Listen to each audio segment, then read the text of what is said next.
God.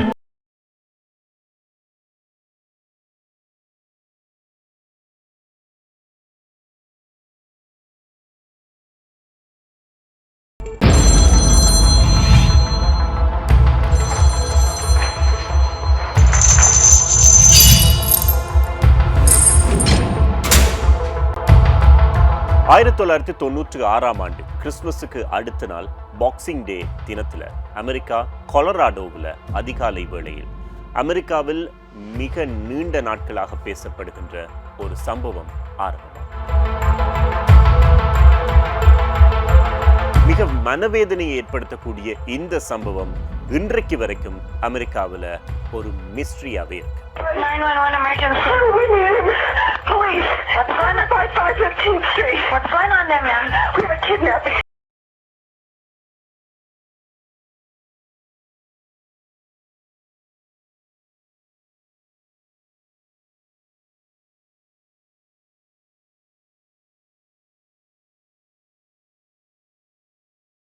Unsolved கேசஸில் ஒன்றுதான் இந்த ஜான் பெனட் ராம்சியினுடைய கேஸ். ஜான் பெனட் ராம்சி 1990ஆம் ஆண்டு ஆகஸ்ட் 6ஆம் தேதி ஜான் ராம்சிக்கும் பேட்டி ராம்சிக்கும் பிறந்தார்.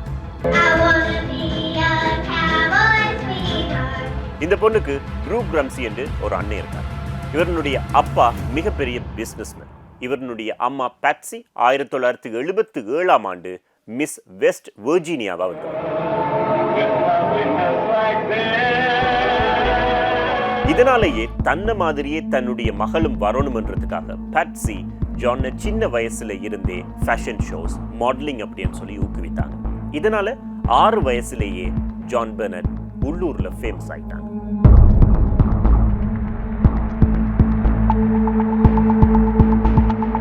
(1996ஆம் ஆண்டு கிறிஸ்துமஸுக்கு முதல் நாள் அப்பா ஜானுக்கு $1,18,000 அமெரிக்க போனஸ் கிடைக்குது.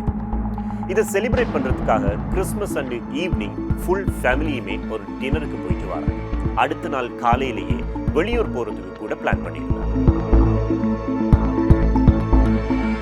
டின்னருக்கு போயிட்டு வர லேட் ஆகுறதால ஜான் பெனட் கார்லயே தூங்கிடுறாங்க. தூங்கின ஜான் பெனட் அவங்களுடைய அம்மா பேட்சி அவளுடைய ரூம்ல கொண்டு போய் தூங்க வச்சுட்டு தானும் தன்னுடைய ரூமுக்கு போய் தூங்கிடுறாங்க. காலங்காத்தாலேயே அம்மா பேட்சி எழும்பி தான் ட்ரெஸ் பண்ணிட்டு காஃபி போடுறதுக்காக கிச்சனுக்கு போறாங்க. அவங்க அப்பா பாத்ரூம்ல ஷேவ் பண்ணிட்டு இருக்காங்க.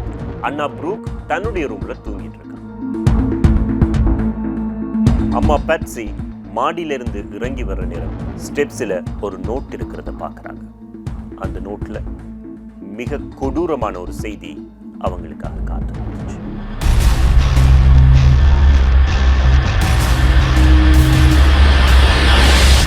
உங்க மகள் ஜான் பெனட்டை கடத்தி இருக்கோம். இப்படி அந்த நோட். உடனடியா அம்மா பேட்சி 911க்கு கால் பண்றாங்க. Police. What's going on? 5515th Street. What's going on there, ma'am? We have a kidnapping. All right, please explain to me what's going on, okay? பதற்றமடைந்த அம்மாவும் அப்பாவும் வீடு முழுக்க தேடுறாங்க.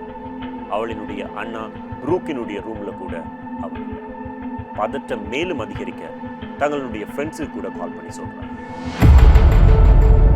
911க்கு பேட்சி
அவங்களுடைய அம்மா அவளை கொண்டு போய் நைட் ரூமில் படுக்க வச்சாங்க. அடுத்த நாள் காலையில் ஜான் பெனட்டை காணோம். அந்த நோட்டில் 8 மணிக்கும் 10 மணிக்கும் இடையில கால் வர்றதா சொல்லப்பட்டிருந்துச்சு. ஆனால் கால் வரல. இப்போதான் போலீசாருக்கு வேறு விதமாக சந்தேகம் வந்துச்சு. வீட்டை நல்லா தேடி பார்க்க சொன்னாங்க. வேறு ஏதாவது க்ளூ கிடைக்குமான்னு பார்க்கறது. அப்பா ஜான் அவளை தேடுறதுக்காக பேஸ்மெண்ட்டுக்கு போனார். அங்க போய் பார்த்தப்போ ஒரு போர்வையில சுத்தப்பட்டு ஜான் பெனட் இருந்தார். அவளை தூக்கிட்டு மேல வந்து பார்த்தபோதுதான் தெரிஞ்சது அவள் உயிரிழந்திருந்தாள். அவளுடைய வாய் டேப்பால் ஒட்டப்பட்டிருந்துச்சு. கைகள் கயிற்றால் இறுக்கி கட்டப்பட்டிருந்துச்சு. அவள் கொடூரமாக துன்புறுத்தப்பட்டு கொலை செய்யப்பட்டாள்.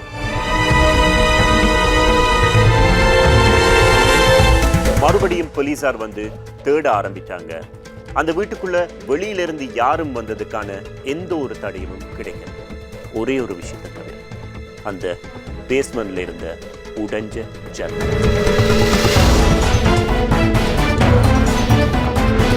அந்த ஜன்னலை பொறுத்த வரைக்கும் அது நிறைய நாட்களுக்கு முதல் ஏற்கனவே உடைந்த ஒரு ஜன்னல் தான். அந்த ஜன்னலுக்குள்ளால யாரும் வந்திருக்கலாமா என்று பார்த்தபோது அந்த ஜன்னல் ரொம்ப குட்டியா இருந்துச்சு. இன்னொன்று, அந்த ஜன்னல் தூசு படிந்ததாக காணப்பட்டது. அதனால அந்த ஜன்னலுக்குள்ளால யாரும் வருவதற்கான வாய்ப்புகள் இல்லை என்ற முடிவுக்கு வராங்க.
புக் கொடுக்கிறார். ஒன்று தன்னுடையது, மற்றது அவருடைய மனைவி பாட்சியினுடையது. இந்த நோட் புக்ஸ்ல அம்மா பாட்சியினுடைய நோட் புக்ல இருந்து பக்கங்கள் கிழிக்கப்பட்டு இந்த மிரட்டல் கடிதம் எழுதப்பட்டிருக்கிறது தெரிய வந்துச்சு. அது மட்டும் இல்லை, அந்த அம்மாவினுடைய நோட் புக்ல இந்த மிரட்டல் கடிதத்தை ஏற்கனவே எழுதி பிராக்டிஸ் பண்ணி இருக்கிறது கண்டுபிடிக்கும். ஆனா இந்த மிரட்டல் கடிதத்தில் இருந்த கையெழுத்து அப்பா ஜானுடையதோ அளவிட்டால் அம்மா பாட்சியினுடைய கையெழுத்தோடோ ஒத்து போகவே இல்லை. அப்படின்னு சொன்னா இதை வேறு யாராவது எழுதியிருக்க வேண்டும். இல்லைன்னு சொன்னா 2 பேர்லயும் ஒரு ஆள் தங்களுடைய கையெழுத்தை மாற்றி எழுதியிருக்க.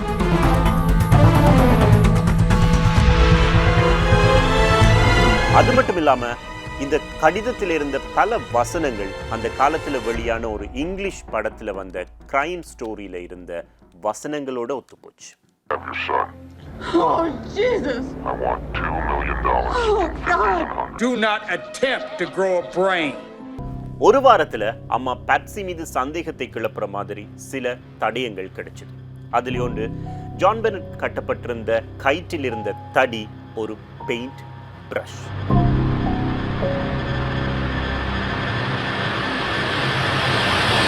அது கூட அந்த வீட்டில இருந்து தான் எடுக்கப்பட்டது. ஒருத்தர் வெளியிலிருந்து உள்ளுக்கு வந்து நிதானமா அந்த கடிதத்தை எழுதி பழகி, அதுக்கு பிறகு 3 பக்கத்துக்கு அந்த கடிதத்தை எழுதி அங்கேயே வச்சுட்டு அந்த வீட்டில் இருந்த பொருட்களை பயன்படுத்தியே அந்த பெண்ணை கொலை செய்திருக்க முடியும்.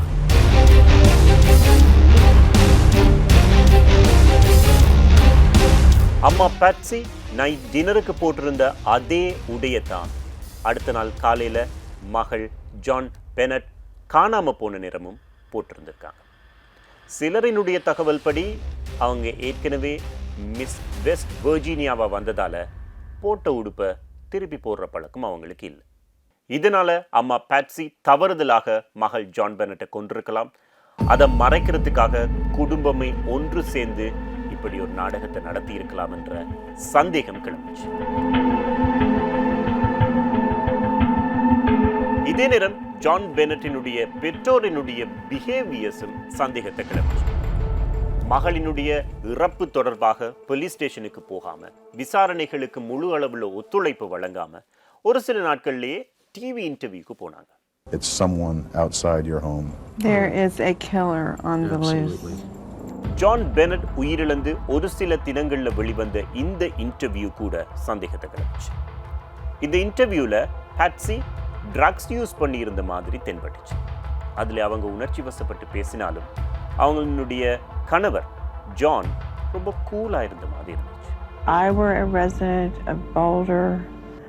I will tell my friends to keep.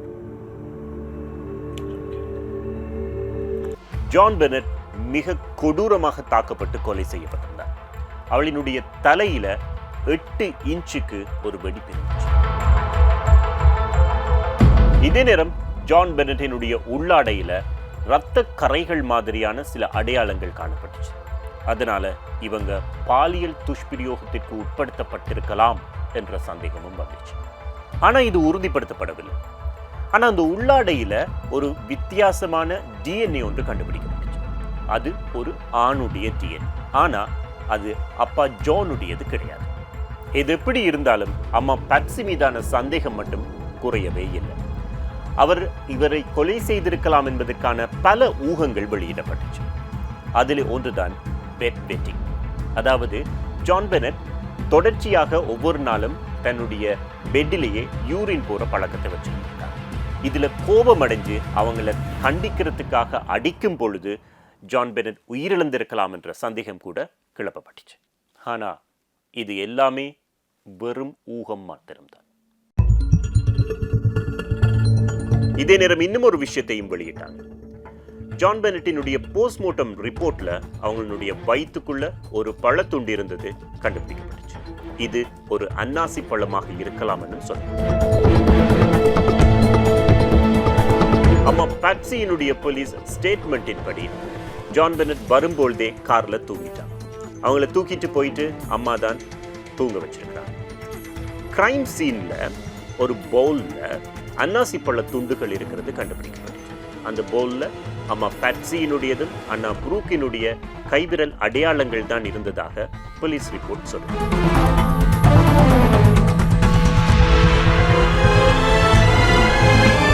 இதே நேரம் இன்னும் ஒரு சந்தேகமும் வெளியிடப்பட்டுச்சு. ஜான் பெனட் தூக்கத்திலிருந்து எழுந்து கீழே வந்திருக்கிறார். அந்த நேரம் அம்மா பேட்சியும் அண்ணா புரூக்கும் அன்னாசி பழம் சாப்பிட்டு கொண்டிருந்திருக்கலாம். அண்ணாவினுடைய கையில் இருந்த அன்னாசி பழத்தை ஜான் பெனட் பறித்திருக்கலாம். அதனால கோபமடைந்த அண்ணா புரூக் பக்கத்தில் இருந்த ஒரு வெயிட்டான டோர்ச் எடுத்து ஜான் பெனட்டினுடைய மண்டையில அடிச்சிருக்கலாம். அதனால அவர் உயிரிழந்திருக்கலாம். ஏனென்றால் கிரைம் சீன்ல ஒரு வெயிட்டான டார்ச் இருக்கிறதையும் போலீசார் அவதானிச்சிருக்கிறாங்க. இந்த கொலையை மறைக்கிறதுக்காக, தன்னுடைய மகனை காப்பாற்றுறதுக்காக தன்னுடைய குடும்பத்தோடு சேர்ந்து இந்த கடத்தல் நாடகத்தை பெட்சி ஆரம்பித்திருக்கலாம் என்ற ஒரு சந்தேகமும் வந்துச்சு. இதெல்லாம் கூட ஒரு ஊகத்தின் அடிப்படையில தான் சொல்லப்பட்டுச்சு.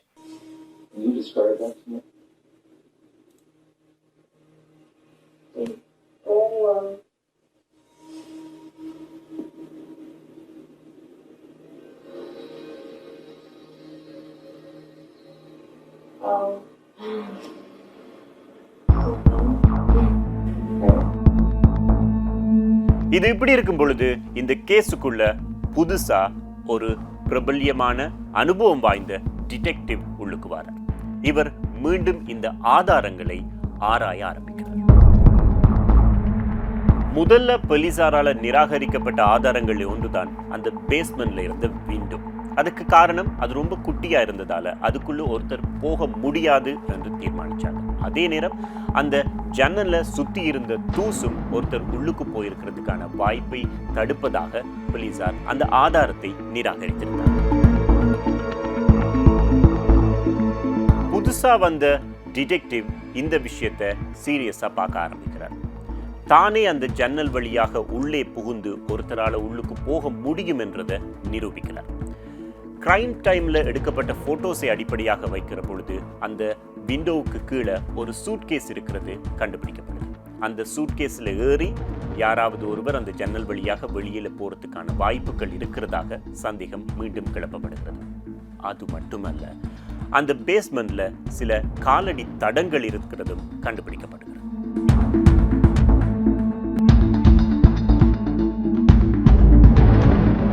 புதுசா வந்த டிடெக்டிவ் தானே அந்த ஜன்னல் வழியாக உள்ளே புகுந்து ஒருத்தரால உள்ளுக்கு போக முடியும் என்றதை நிரூபிக்கிறார். கிரைம் டைம்ல எடுக்கப்பட்ட போட்டோஸை அடிப்படையாக வைக்கிற பொழுது அந்த விண்டோவுக்கு கீழே ஒரு சூட்கேஸ் இருக்கிறது கண்டுபிடிக்கப்படுது. அந்த பேஸ்மெண்ட்ல சில காலடி தடங்கள் இருக்கிறதும் கண்டுபிடிக்கப்படும். ஆனா அந்த ஜன்னல்ல இருந்த தூசு கலையாம இப்படி ஒருத்தரால வெளியில போக முடியும்? அந்த போட்டோஸ் எல்லாம் அந்த கிரைம் நடந்த உடனேயே எடுக்கப்பட்ட போட்டோஸ். அதுல தூசு அப்படியே இருக்கிறது தெளிவாக தெரிகிறது. அப்படின்னு சொன்னா அந்த தூசு கலையாமல் ஒருவர் வெளியில போயிருக்கிறதுக்கான வாய்ப்பு மிக மிக குறைவு. ஆனால் இந்த அத்தனை விஷயங்களையும் அந்த குடும்பத்தில் இருக்கிறவர்களே கிரியேட் பண்ணி இருக்கலாம் என்ற ஒரு சந்தேகமும் கிளம்பும்.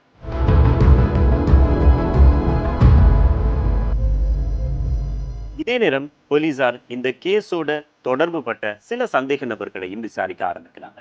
அதில் ஒருத்தர் தான் ஒரு சாண்டா கிளாஸ். இந்த சாண்டா கிளாஸ் ஏற்கனவே அந்த வீட்டுக்கு சாண்டாவாக வந்திருந்தார். இவர் மீது சந்தேகம் இருக்கிறதாக ஜான் ராம்சி போலீசாருக்கு சொல்லியிருந்தார்.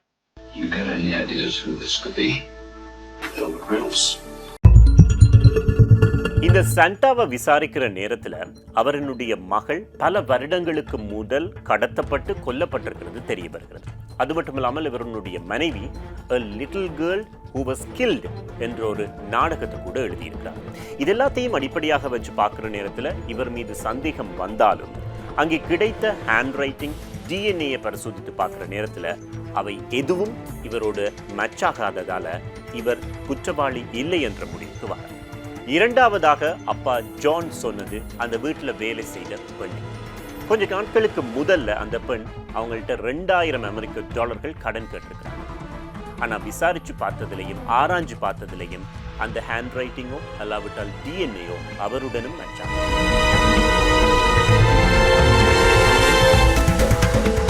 மூன்றாவதாக சந்தேகிக்கப்பட்டவர் ஒரு பாலியல் குற்றவாளி. இவர் எப்படி இந்த கேஸுக்குள்ள வாராருன்னு சொன்னா அவருடைய பர்ஸ்ல ஜான் பெனட்டினுடைய ஒரு போட்டோவை வச்சிருந்தார்.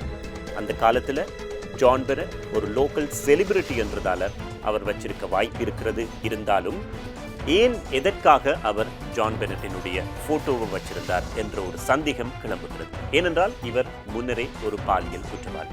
இருந்தாலும் கூட அவரினுடைய டிஎன்ஏயும் இங்கே மச்சாக இல்லை. நான்காவதாக சந்தேகிக்கப்பட்டவர் ஒரு ஊடகவியலாளர். இவர் ஜானினுடைய கம்பெனி பற்றி ஏற்கனவே தவறாக எழுதியிருந்த ஒருத்தர். எனவேதான் இவரையும் சந்தேகிக்கிறாங்க. ஆனா இவரினுடைய டிஎன்ஏயும் செட் ஆகல.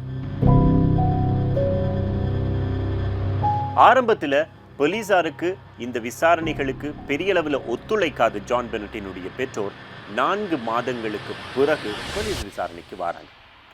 ஆனா இதுலயும் பெரிதா எதையுமே கண்டுபிடிக்க முடியாமல் போகிறது.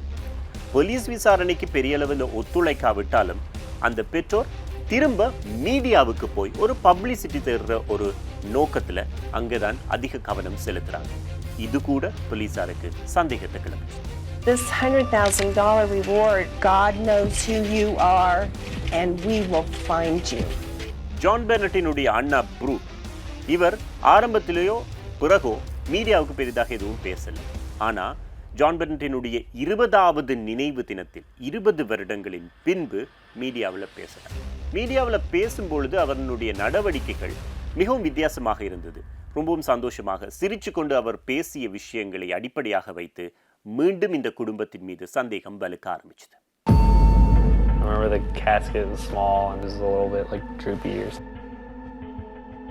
கொலை நடந்து அம்மா பேட்சி 911க்கு கால் பண்ணி விஷயத்தை சொல்லிட்டு காலை திருப்பி வைக்கின்ற பொழுது கால் ஒழுங்காக கட்டாகவில்லை. அந்த ஒரு சில வினாடிகளில் 2 ஆண்களினுடைய குரல் கேட்டதாக சந்தேகம் எழுப்பப்பட்டது.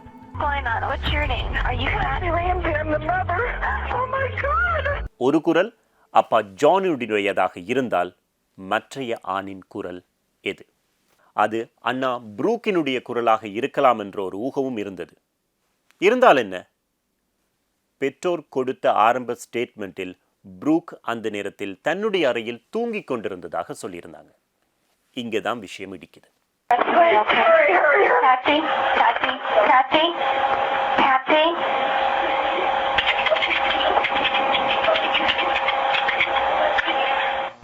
இந்த 2வது குரல் ப்ரூக்கினுடையது தானா என்பதை உறுதிப்படுத்துறதுக்காக போலீசார் படாத பாடுபட்டாங்க.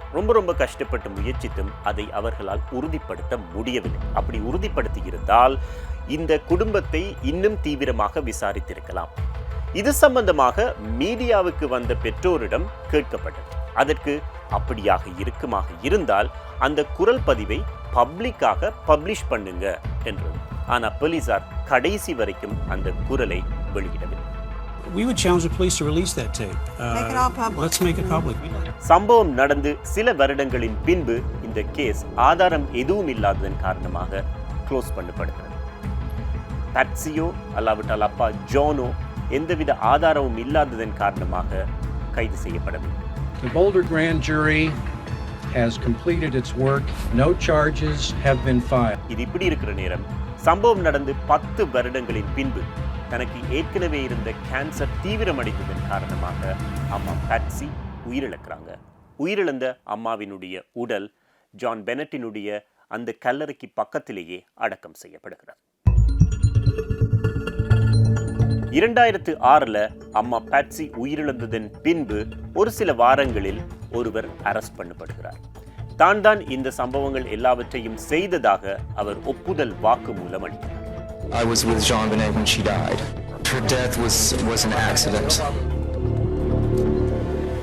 ஆனா DNA பரிசோதனையில் இவர் குற்றவாளி இல்லை என்கிறது தெரிய வருகிறது. இந்த வெளிநாட்டு பிரஜை தன்னுடைய பழைய சொந்த பிரச்சனைகளில் இருந்து வெளியில வாரத்துக்காக தப்பிக்கிறதுக்காக இந்த கேஸுக்குள்ள நுழைந்திருக்கிறார் என்பது 2 வார விசாரணைகளின் பின்பு தெரிய வருகிறது. இந்த 2 வார விசாரணைகளின் பின்பு இவர் சொன்னதெல்லாமே பொய் என்பதும் உறுதிப்படுத்தப்பட்டது. இப்படியே முடங்கி போகின்ற இந்த கேஸ் 2008ஆம் ஆண்டு கிடைக்கிற ஒரு சின்ன க்ளூவின் காரணமாக மீண்டும் துளிர் விடுகிறது. அப்போ புதிதாக வந்த DNA பரிசோதனை முறைகளுக்கு அமைய ஜான் பென்னட்டினுடைய பிஜாமாவில் இருந்த சில தடயங்களை வைத்து DNA டெஸ்ட் எடுக்கிறாங்க. அதில் ஒரு ஆணினுடைய DNA வருகிறது.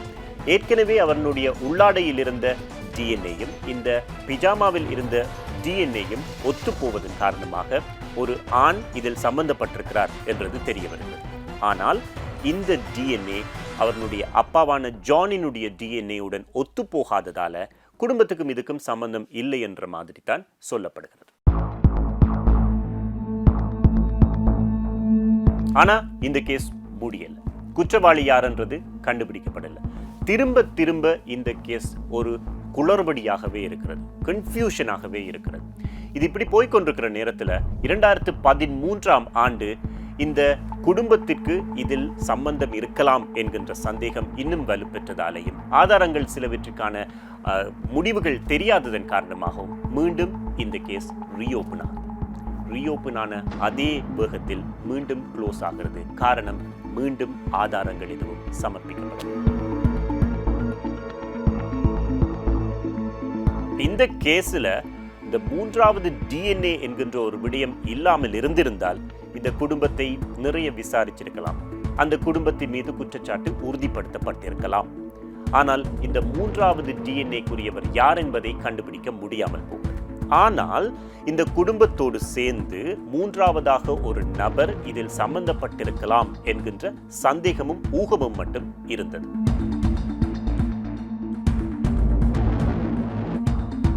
இந்த கேஸ் இன்றைய இந்த திகதி வரைக்கும் முடிவுக்கு வரல. இது ஒரு அன்சால்வ்ட் கேஸ். ஆனா ஒரு விஷயம் மட்டும் இந்த கேஸில் இன்னும் உறுத்தி கொண்டே இருக்கு. அது ஜான் பெனட்டினுடைய